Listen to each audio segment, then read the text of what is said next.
Hoy vamos a hacer, como está de moda decirlo, creo, un híbrido, una presentación y conversatorio sobre el libro El otro pie del mundo de Walter Ringán, que es la última publicación del autor en editorial Tierra Nueva. Como la mayoría de ustedes saben, Walter Ringán ha radicado por varias décadas en Alemania. Actualmente radica en Viena, Austria, y anualmente se da un tiempito para venir no solamente con uno, sino con varios libros de su autoría bajo el brazo. Tierra Nueva ya lleva con este libro 3 publicaciones de Walter Ringán y esperamos continuar en esta saga literaria que él ha emprendido desde Europa y que Tierra Nueva, como les decía, acoge con mucha gratitud. El día de hoy vamos a tener las apreciaciones, el análisis de esta obra, El otro pie del mundo, de Walter Ringán, de Jorge Terán Morbelli, magíster en literatura con mención en estudios culturales y licenciado en literatura por la Universidad Nacional Mayor de San Marcos, docente asociado del Departamento de Literatura de la Facultad de Letras y Ciencias Humanas de la misma universidad, con estudios de doctorado en literatura peruana y latinoamericana en la unidad de posgrado de la Universidad Nacional Mayor de San Marcos, investigador Renacit Concitec, coordinador del grupo de investigación, grupo de estudios sobre ética y literatura de la misma universidad, codirigió la revista de literatura y cultura Limen, es colaborador de diversas revistas especializadas. Sus intereses académicos giran en torno a la narrativa peruana contemporánea con énfasis en su vertiente andina. Ha publicado Los Andes en el cine peruano, una lectura sobre los imaginarios coloniales desde los estudios culturales, literaturas regionales, narrativa guaracina reciente y también Desde dónde hablar, dinámicas, oralidad, escritura, el 2008. Asimismo, es codirector y editor de la colección Cuadernos Urgentes.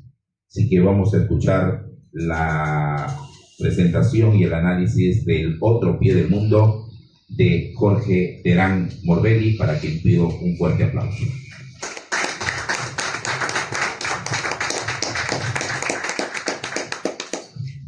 Gracias, Jaime. Es un gusto compartir la mesa contigo y con nuestro autor Walter Ringán, quien ha escrito en los más recientes, como bien señalas, en Tierra Nueva, El otro pie del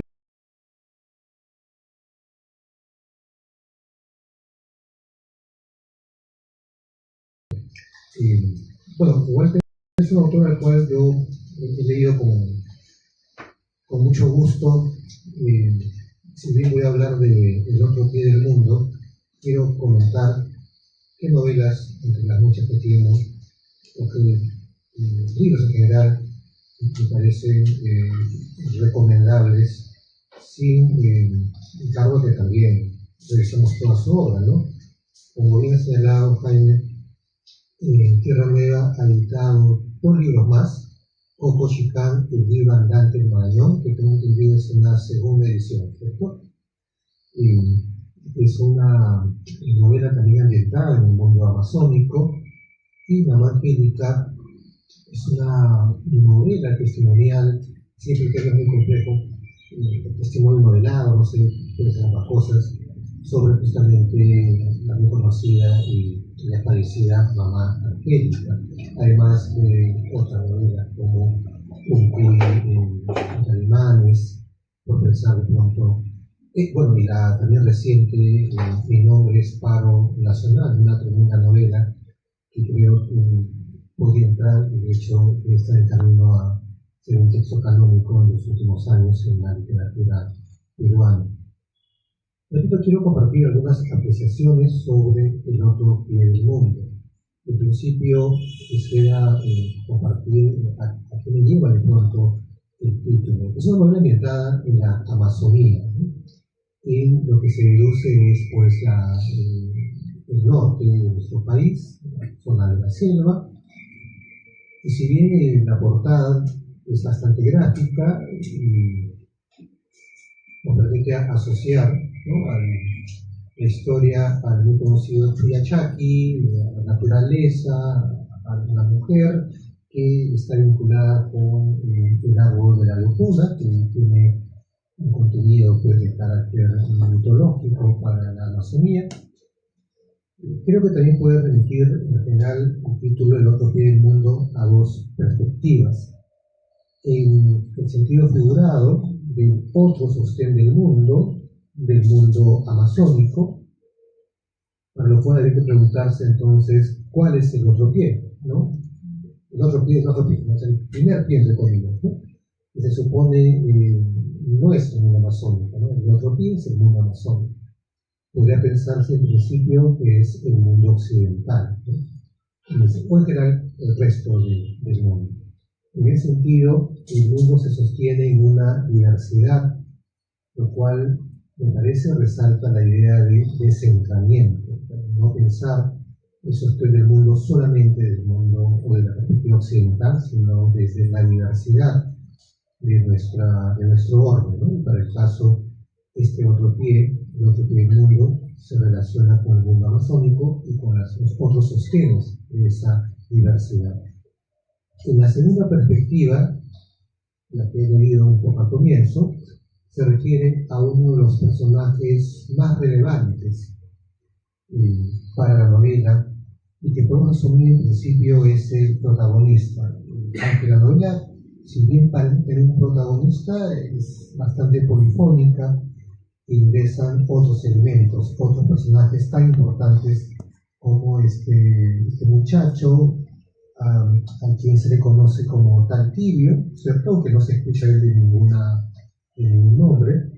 Es un muchacho sordomudo que me parece la expresión de los impulsos desatados, sin restricciones, tiene un pie mal formado, similar al de una cabra, por lo que justamente el apodo que se le concede es el de un ser amazónico, un ser maravilloso, mítico, como es el Chuyachaki. Es un guardián de la naturaleza, aunque es un rol que el muchacho no va a conservar. Un poco la historia trata en una de sus dimensiones de las aventuras de este ser, de este chico, que parece tener algún tipo de problema de universidad, no sé, pero a su vez es un tipo al cual se dice que es inteligente, que lee y escribe, es de pronto un personaje con varias facetas. Otro punto importante que no hay que descuidar es la historia que he señalado, ¿no? Que acontece, como comparto, en la Amazonía, en la zona norte del Perú, en un poblado simbólicamente llamado el culo del mundo, ¿no? A donde ha llegado la madre de este muchachito, Simi de Chuyachaki, Taltibio. Esta madre, esta señora, es una mujer joven, hermosa, exuberante, pero lo importante, es dueña de su cuerpo, ¿no? La conocen como la doña. Ella decide qué hacer con su cuerpo, disfrutar del mismo, decidir con quién establece relaciones, con quién no, hasta qué punto. Y ha llegado a este poblado, que es una comunidad indígena amazónica, escapando de un convento que se dice se ubica en la costa. Es también un personaje de múltiples facetas, muy complejo, o justamente con una historia detrás, ¿no? en que su historia se resetea o vuelve a comenzar en su estadía en la Amazonía. Es una mujer ilustrada, estudiosa de poesía, bueno, lectora de poesía, de novela, ha ido a la universidad, estudió en la universidad, tiene un talante revolucionario, la pasión revolucionaria, se deduce que la afinidad con la izquierda, incluso se señala estuvo detenida y tras escaparse del convento, justamente terminará en la comunidad Abajún Huampis, en este poblado llamado el Puro del Mundo, a las orillas del Río Grande, que debe remitir, imagino, al Amazonas con cargo equivocado, ¿no? Tiene además ella fama de ser una hechicera, de tener cierto conocimiento, o mucho conocimiento, en todo caso, de la cosmovisión amazónica.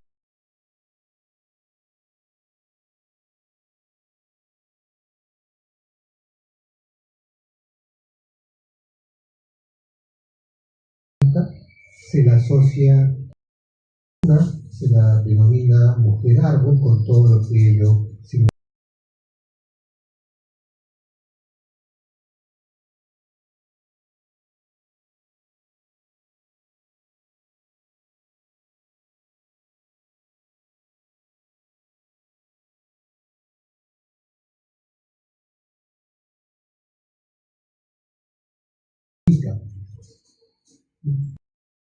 Incluso esta relación con lo místico, con el árbol de la locura, que es un tópico muy constante en la novela, permitirá al final que se salve su hijo, ¿no? Porque su hijo, como el Chuyachaki, tiene cosas de Chuyachaki, tiene cosas un poco más diversas.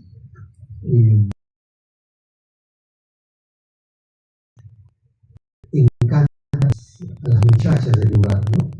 Y en algún momento se descubre una relación sexual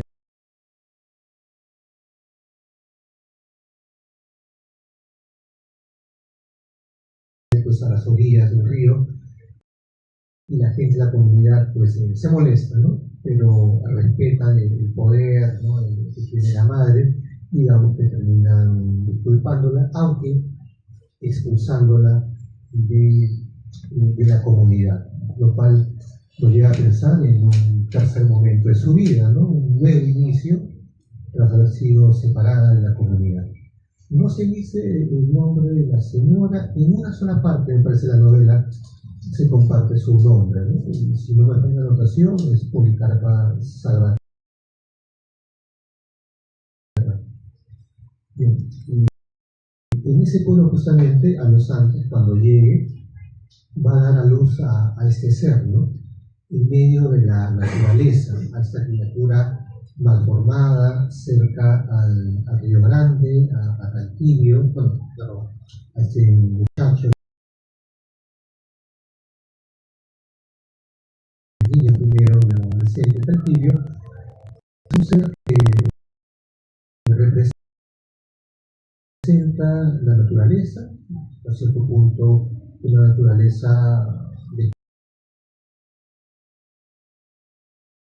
descontrolada, pero no sé si está exactamente descontrolada.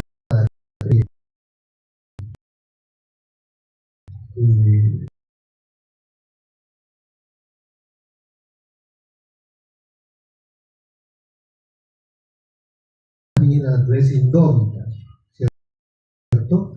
Porque de pronto estos contenidos que tiene la doña y que tiene este muchachito no están allí para que el lector, o no apuntan a que el lector sienta que estamos ante un mundo bárbaro y nada por el estilo, ¿no? Sino más bien representan la naturaleza indómita. ¿Indómita en relación a qué?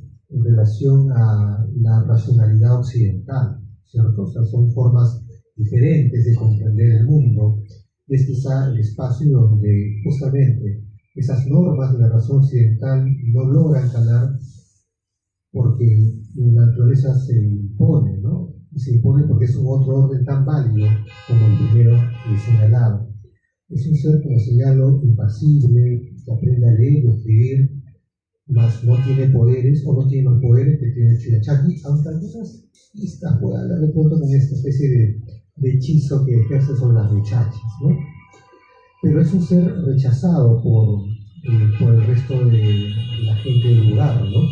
Es objeto de burla, sufre bullying justamente por parte de esta comunidad, que es un ser solitario, con algunos ataques de locura, incluso por momentos. Tiene similitudes, repito, con el Chuyachaki, la más significativa, la pata, ¿cierto? El poder sobre las muchachas, pero en general lo que simboliza es muy importante, como señalo, ¿no? Esta naturaleza indómita, en la cual el hombre no domina a la naturaleza, sino la naturaleza se impone al hombre. Un poco recuerdan quizás los lectores de literatura clásica a la manera de Odiseo, ¿no? Odiseo no domina la naturaleza, sino que ésta lo domina, pues que no hace su paso, sino después de 10 años. Quisiera también un poco conversar acerca de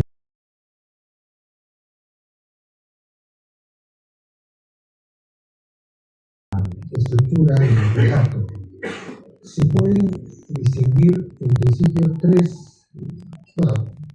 dos niveles.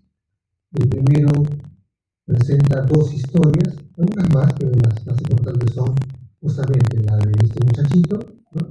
Este Chuyachaki, digamos, el Tantirio, y la de su mamá, ¿no? La de la doña. Pero a su vez, en el relato, la doña va a encontrar viñetas, están incluso marcadas con cursivas, y apuntan estas viñetas, casi todas, ¿no? A referir historias vinculadas con la mitología amazónica y, para el caso, también muy relacionadas con la tradición oral. Primero, en función a este ser mágico de Chuyachaki, y luego en relación a la historia del árbol de la lupuna, ¿no? Del contenido que tiene este árbol para las comunidades amazónicas. Pero es también importante porque creo que también apunta a esta diversidad, este diálogo que he señalado al comienzo. En algún momento del relato, de la viñeta, también en una novela, o sea, en la parte dedicada a la doña y al Tantirio, hay referencias a habilidades o a seres de la mitología grecolatina, ¿no?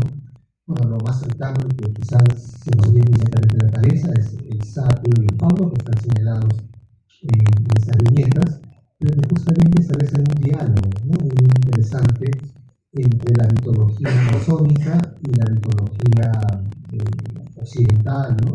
Originada pues, en lo más clásico, que es la cultura grecolatina. Importante porque creo que refuerza la idea que también acabo de señalar.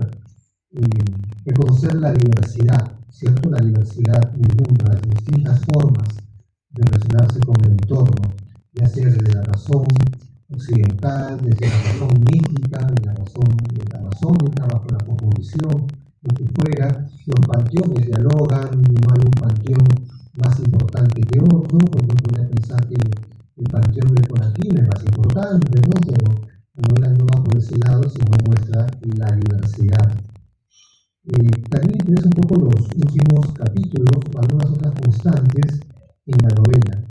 Casi todos los capítulos, por no decir todos, quizás por ahí estoy creo que hasta incluso el último, siempre finalizan con un llamado a una guerra que se va acercando, ¿no? Y que se deduce por el contexto. La novela está ubicada en los años 80-90, por esa referencia, guerra interna, conflicto armado, se refiere al conflicto armado, ¿cierto?, en los años 80-90, que va acercándose, va llegando, finalmente se va porque culmina, pero no se deja abandonado el tema, sino que a partir de ello se incluye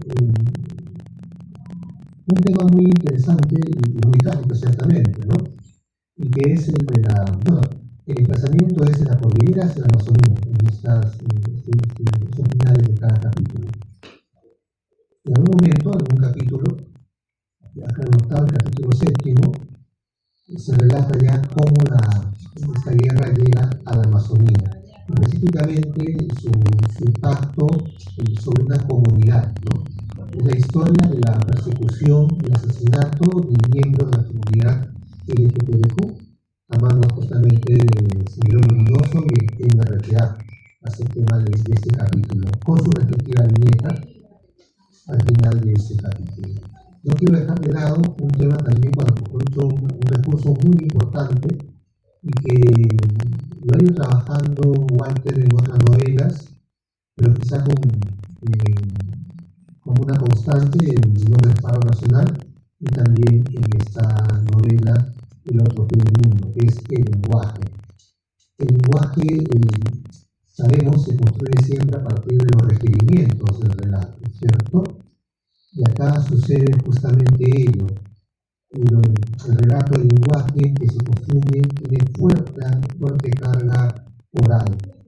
Es un lenguaje que remite tanto al lenguaje popular de pronto como al lenguaje humorístico, ¿no?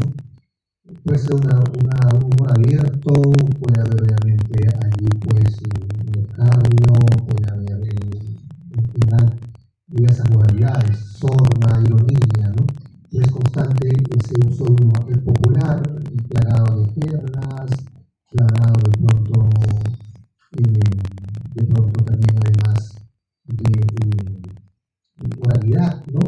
Y es, repito, un recurso que lo ha usado en el mercado nacional y que también va a utilizarlo en esta novela con bastante destreza, con excepción, y bueno, aunque no sé si os puedo preguntar, pero igual dejo la pregunta para que no vayan sumando sus consultas, con excepción de una viñeta, ¿no? Una viñeta que sí no tiene este lenguaje popular o este tono humorístico, que es bastante serio esta viñeta. Es la viñeta, me parece, final, una de las finales, en la que relata la historia de los mellizos, quizá porque tiene un contenido mítico que explica el origen del Río Grande, ¿no? ¿Qué cosa que por ello? No sé, igual te podrá confirmar o contradecir sin ningún inconveniente, que se trata de la conversación, ¿no? Como señalo, son muchos elementos, pero un poco resumiendo, la novela nos ofrece un recorrido por otras lógicas, ¿no? Aunque otras implica que hay una y que nos sumamos a esa lógica una, pero no es así, ¿cierto? Sino por la diversidad, en todo caso, que existe de procesar el entorno, las relaciones del hombre con el mundo, del hombre con el hombre, del hombre con la sociedad, ¿cierto? Y que esas otras formas son tan válidas como cualquier otra. Solo para terminar, el sexo es también una constante en la novela, pero no es un sexo entendido pues como morbo, ¿no? Sino que el sexo es vida y vinculada con la naturaleza es pues continuidad, ¿no? Y reproducción y crecimiento de ello, ¿no? Pues nada, solamente para finalizar, recomendarles la lectura de El otro pie del mundo, una muy buena novela de Walter Inclán. En general, cualquier libro de Walter que caiga en sus manos, no hay pierde con su lectura, ¿no? Es un muy buen autor, ya tiene pues 12 años de experiencia, ¿no? Y es uno de los autores más importantes en el marco de la literatura peruana contemporánea. Muchas gracias.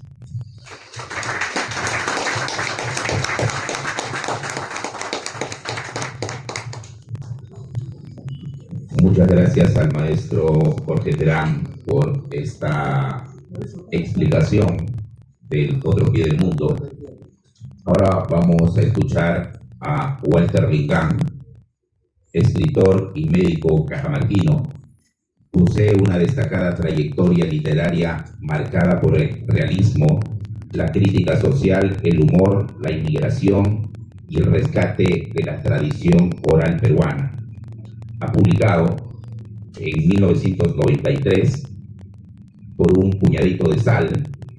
Luego también ha publicado en 2014 Coco Chiján, el libro andante del Marañón, que 8 años después, en 2022, fue reeditada por Tierra Nueva. También ha publicado Un cuy entre alemanes, en 2015, novela que aborda con humor ácido la inmigración de un joven latinoamericano en Europa. Todo ello para reiterar lo que ha dicho el maestro Jorge Terán, envuelto en un lenguaje sexológico que Walter ha desarrollado no solamente en esa novela, sino en otras. Luego ha publicado la obra en 2024, Mi nombre es Paro Nacional, que es un relato centrado en las luchas colectivas y la historia social de nuestro país.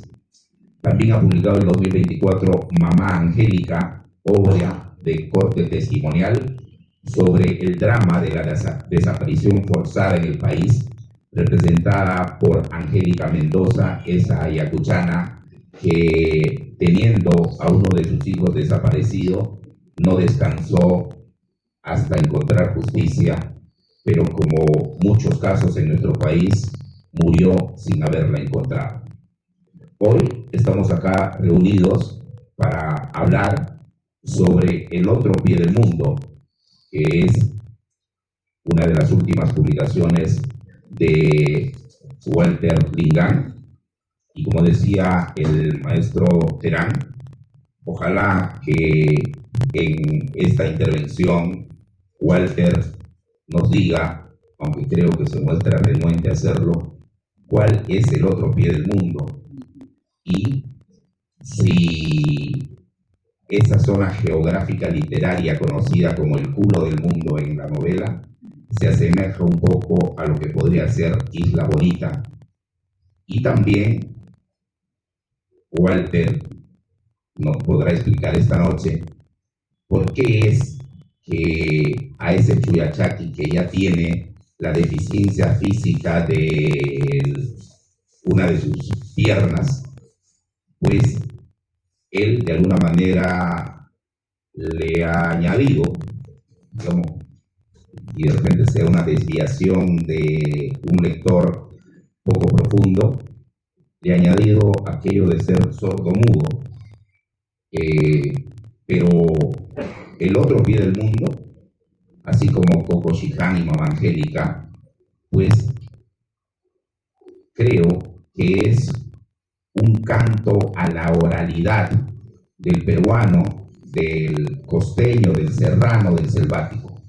Así que con esta un poco prolongada presentación, yo voy a pedir a todos ustedes un gran aplauso para Walter Lingán, porque los escritores también viven del aplauso.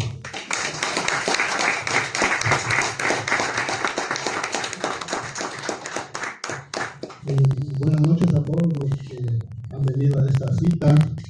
Veo muchas caras conocidas, algunas las veo por primera vez, pero los conozco a través de Facebook, así que no se me escapan y los he identificado. Agradezco las palabras del profesor Terán en cuanto al análisis muy acucioso que ha hecho sobre esta novelita corta, y también al editor, que nos conocemos algunos años, ya van 3 libros que estamos publicando en la editorial. Ojalá que no se aburra y publique una obra más. Bueno, como ustedes sabrán, yo soy una persona muy seria, y acá dicen que escribo con mucho humor.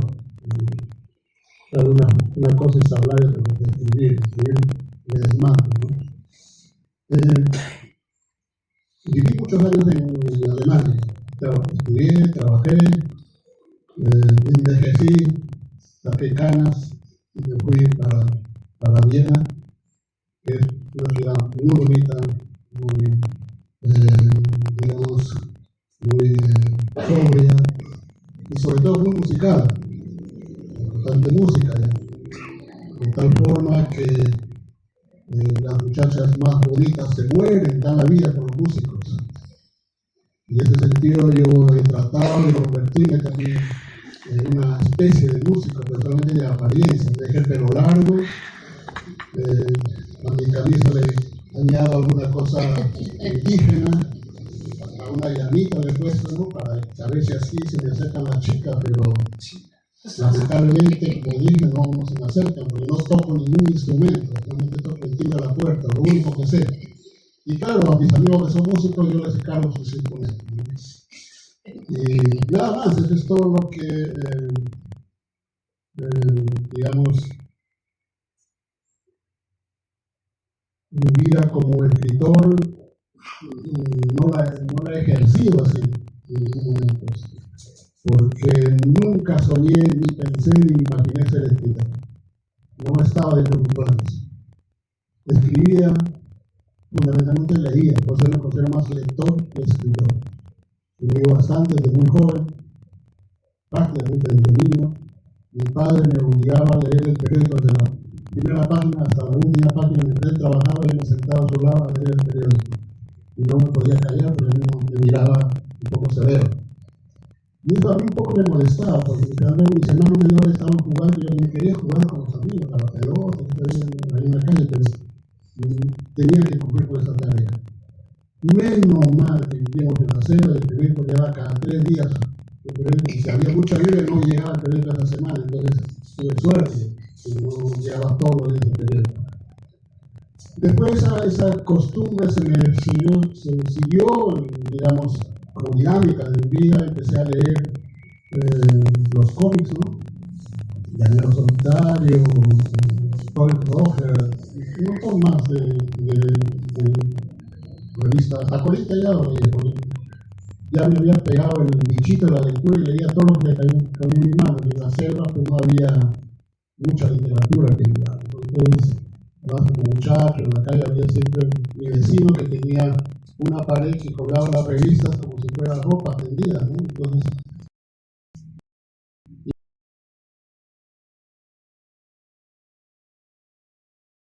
salía a alquilar por 20 centavos.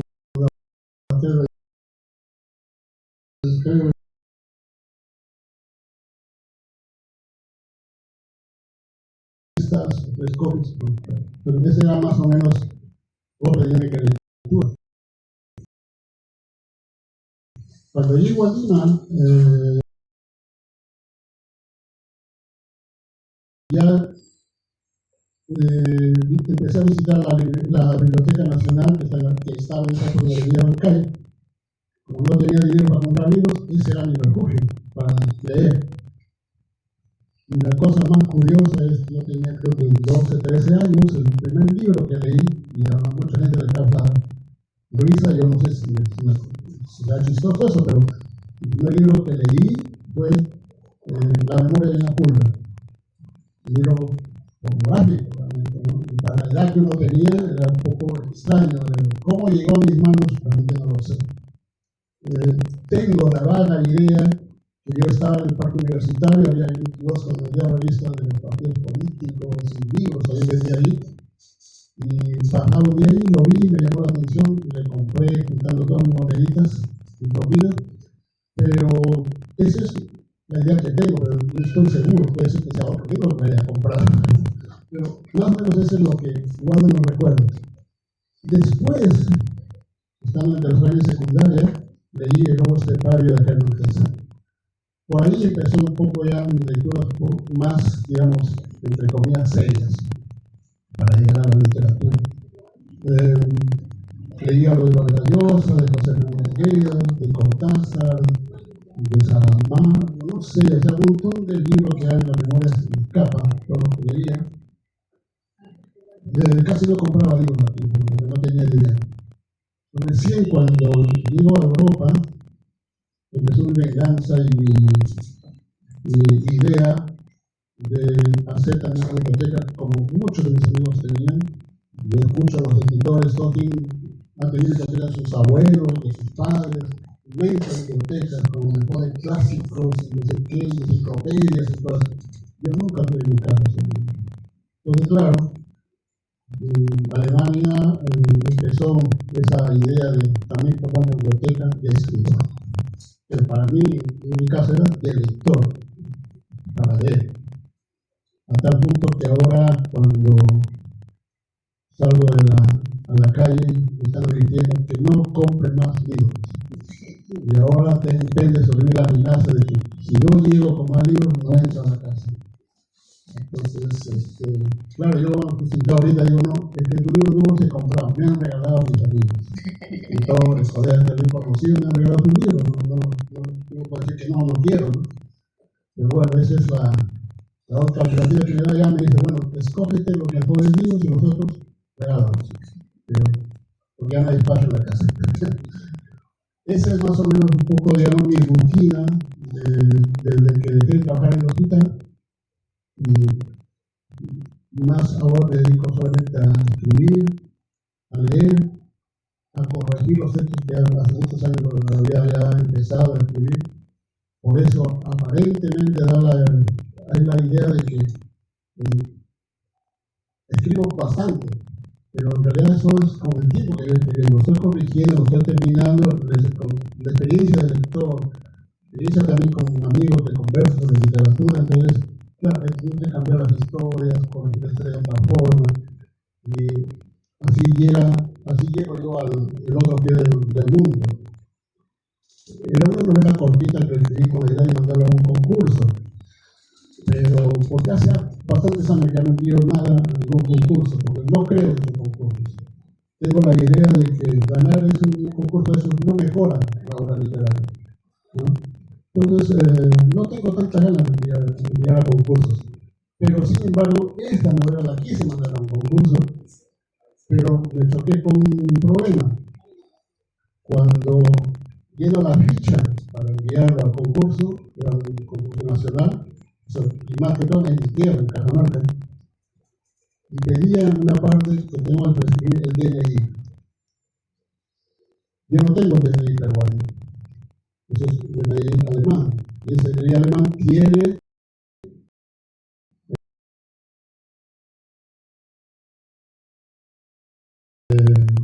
no solamente número, letra. Entonces, el formato no entra como rechazado. Y además decía que tenía el DNI peruano. Sí. Entonces, seguí corrigiendo y al final hice la propuesta al editor, que lo leyó, primero no tan convencido, después dijo, ya, pero no importa, que vamos a publicar. Entonces, después cuando ya el libro salió, sobre todo a él le gustó la foto de un artista selvático. Entonces hemos llegado a esto, que ahorita ha sido motivo de esta conversación, de esta presentación, y han hecho varias preguntas que yo realmente no sé cómo contestarlas, ¿no? Porque ni me imaginaba yo la escribía la historia, ¿no? Hay algunas cositas, ¿no? Digamos que hay personas de la vida real que te inspiran los personajes. Tenía la idea de escribir sobre Chuyachaki, como recreando la mitología, la cosmogonía del Chuyachaki en la selva, pero yo no, que eso no basta, eso ya lo hacen los antropólogos, lo hacen los especialistas en reunir historias de la selva. Y no, yo tengo que, si bien es cierto que Chuyachaki es un ser que está presente en casi toda la literatura amazónica, es fundamental en la literatura amazónica, siempre yo pensé darle otra vuelta de tuerca, como decimos, reescribir un poco la historia de Chuyachaki. Y para eso estaba leyendo la Odisea y encontré un nombre que me llamó la atención, Taltibio. Es un nombre que aparece en la Odisea de Homero. Me gustó ese nombre. Taltibio, no se refiere a nieto, bueno, sí. Taltibio, me gustó eso, esa idea me gustó. Entonces, y al mismo tiempo, había otra persona que me inspiró para el personaje. Un amigo de mi barrio, de Coyique, o mi ex barrio, de mi barrio, que era sordomudo. Él es un tipo que estaba metido en todo, sabía todo. Él estaba, si nosotros le íbamos a dirigir a la novia, él sabía todo, iba a contar a la novia. ¿Cómo le contaba? O cómo él nos contaba las historias. Esa es la gran habilidad que tenía para, en su mudez y su sordera, contar las cosas que pasaban, solo con las manos, con señas. Y también otra cosa que me gustó mucho, me gustaba la actitud de este amigo, era de que bailaba con un ritmo envidiable. Yo que soy, digamos, un ser normal y corriente, con algunos defectos, claro, pero no sé bailar, por ejemplo, ¿no? Y a las mujeres les gusta los tipos que bailan, que cantan, que tocan guitarra, ¿verdad? Pero yo nada, no, yo no bailo nada, ¿no? Entonces, esa era la cosa, ¿no? Entonces, pero sin embargo, este muchacho, cómo bailaba, era increíble. Lo malo es que el disco se acababa y él seguía bailando, pero tenía un ritmo envidiable. Entonces, esa persona, digamos, que ya murió, me inspiró, digamos, para crear el personaje. Y hay muchas cositas ahí que cuenta la historia y son prácticamente las vivencias de esa persona. Y la mamá, yo llego a la historia de la mamá, la amiga alemana, que no se acostaba con los hombres más que una sola vez. Muy liberal, pero solamente una vez. Porque digamos, al estilo de la música peruana, del rap, toda repetición es una ofensa. Por eso ella no aceptaba. Una sola vez y punto. Entonces, esas dos cosas un poco que me inspiraron para crear la historia de la mamá, del Alquillo, del Chuechaqui, ¿no? El otro pie del mundo. ¿Por qué el otro pie del mundo? Esa es la pregunta que yo no los voy a resolver. La pregunta del millón. Eso se lo dejo a ustedes a su imaginación. Ustedes lo lean y saquen su propia conclusión. Y más bien me avisan qué conclusión llega y a lo mejor ahí les digo sí o no. Pero yo no quiero revelarles eso porque ya no compran el libro, ¿no? El truco está ahorita que compren el libro, ¿no? Entonces, bueno, sí, eso es lo que más o menos los parámetros por los cuales llegué para escribir el libro. Ahora, el lenguaje, hay que resaltar el lenguaje. Sí, empecé con mi nombre es Pablo Nacional, empecé con ese lenguaje popular, oral, que mezcla la jerga, digamos, de los jóvenes, y una jerga que no solamente es nacional, sino es una jerga internacional, porque con la globalización, con la tecnología ahora del internet, entonces esas jergas prácticamente mitad inglés o castellanizadas, lo usamos prácticamente a diario, muchas veces ni sabemos el significado, ¿no? Pero los jóvenes entienden. Entonces el lenguaje que tienen los jóvenes para comunicarse por WhatsApp no es el lenguaje común y corriente que nosotros usamos, ¿no? Por favor, lo escriben como una X y no se corta más, una F nombran, y así. Entonces, eso es lo que trato de recrear en esta novela y también en mi nombre Pablo Nacional, también ya usé ese tipo de lenguaje. Algunos me han dicho que ese lenguaje va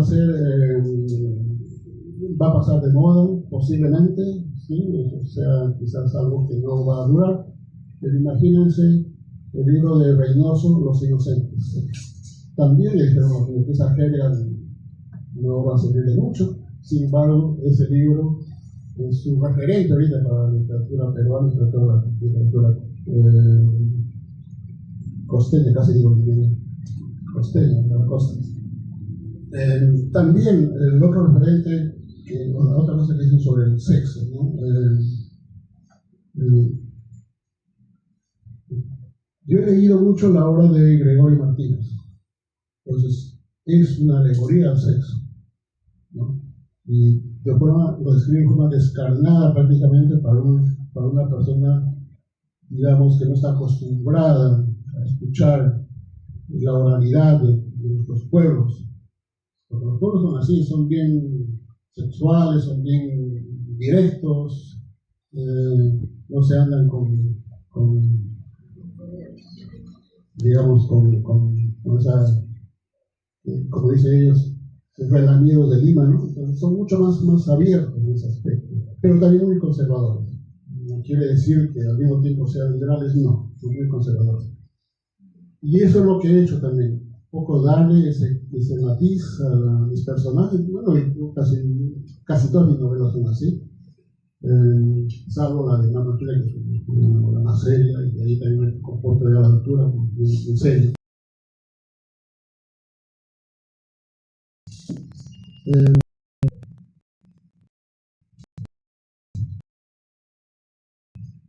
Siempre estamos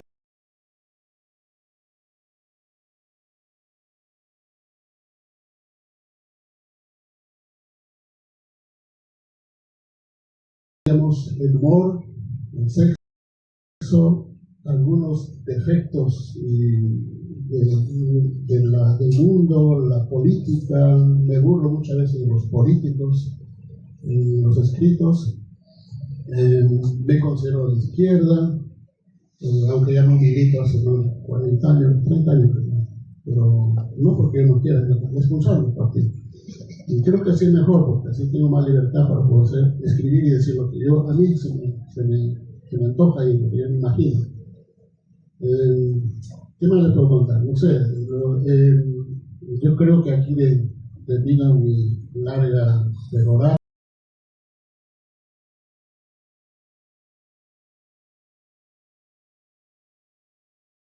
Si ustedes quieren hacer algunas preguntas,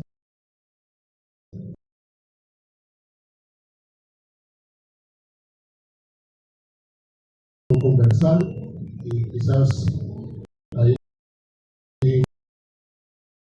nos intentamos.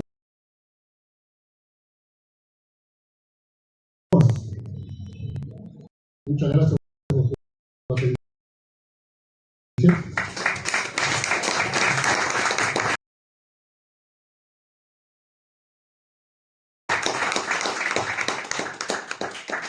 Gracias a